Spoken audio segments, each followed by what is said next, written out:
नमस्कार।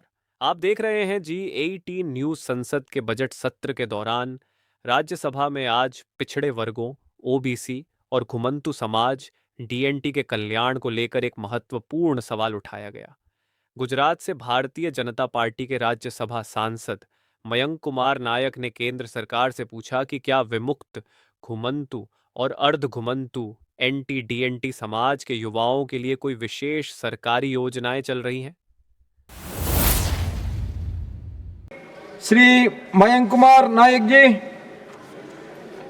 जय Somnath sir, OBC के कल्याण के लिए कई सारी योजनाएं माननीय प्रधानमंत्री आदरणीय नरेंद्र मोदी जी के नेतृत्व में देश में चल रही है और ओबीसी समाज में भी एनटी और डीएनटी जो गोमंतु समाज बोलते हैं उनको भी इनका अवसर मिले।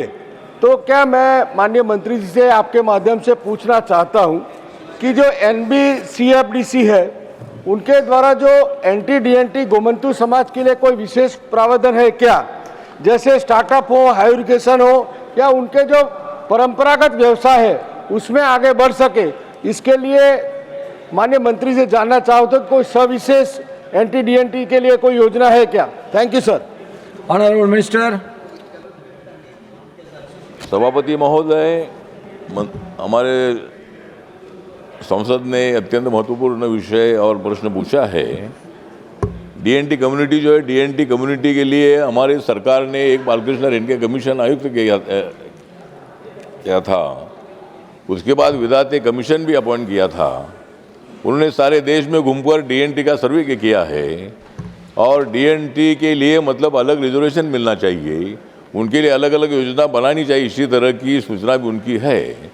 तो मतलब जो डीएनटी कम्युनिटी अभी ओबीसी में आती है, तो ओबीसी में आती है तो मतलब जिस तरह ये सवाल पूछा गया कि स्किल डेवलपमेंट का, तो जो हमारा जो ओबीसी कॉरपोरेशन है, तो जो हमारी पीएम दक्ष योजना है, ये पीएम दक्ष योजना में बीसीए कॉरपोरेशन के लिए 2022-23 में 10,847 लोगों को मतलब यहाँ ट्रेनिंग दिया था और मतलब वहाँ 8,157 लोगों को वहाँ मतलब ट्रेन किया था और 75% लोगों को वहाँ नौकरी में मिली है। 23-24 में 24,911 लोगों को ट्रेनिंग दिया था और 14,528 लोगों को वहाँ मतलब वो एग्ज़ाम पास हुए थे और 58% लोगों को उसका रोजगार मिला है। तो उसमें डीएनटी के लोग भी है, तो मतलब सेपरेट आंकड़ा हमारे पास नहीं है, लेकिन मुझे लगता है कि जो जिस तरह सवाल पूछा गया है तो डीएनटी कम्युनिटी जो है, डीएनटी कम्युनिटी की तरफ ज़्यादा ध्यान देने का प्रयत्न हमारा ज़रूर है और उनको इकोनॉमिकल जस्टिस मिलना चाहिए, सोशल जस्टिस मिलना चाहिए, उसके लिए हमारा प्रयत्न जारी है। सांसद मयंक कुमार नायक ने राज्यसभा में अपनी बात रखते हुए कहा कि प्रधानमंत्री नरेंद्र मोदी के नेतृत्व में देश भर में पिछड़ों के लिए कई योजनाएं चल रही हैं। उन्होंने NBCFDC के माध्यम से पूछा कि क्या घुमंतु समाज के युवाओं के लिए स्टार्टअप, उच्च शिक्षा, हायर एजुकेशन और उनके पारंपरिक व्यवसायों को आगे बढ़ाने के लिए कोई विशेष प्रावधान है कि इस समाज को भी विकास की मुख्य धारा में आने का पूरा अवसर मिलना चाहिए। इस सवाल का जवाब देते हुए सामाजिक न्याय और अधिकारिता राज्य मंत्री रामदास अठावले ने सदन को बताया कि सरकार डीएनटी कम्युनिटी के प्रति पूरी तरह गंभीर है।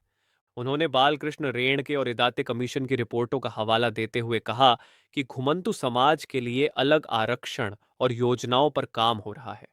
मंत्री जी ने आंकड़े पेश करते हुए बताया कि पीएम दक्ष योजना के तहत हजारों युवाओं को स्किल ट्रेनिंग दी गई है, जिसमें से करीब 75% लोगों को रोजगार मिला है। उन्होंने विश्वास दिलाया कि केंद्र सरकार सामाजिक और आर्थिक न्याय दिलाने के लिए लगातार प्रयास कर रही है।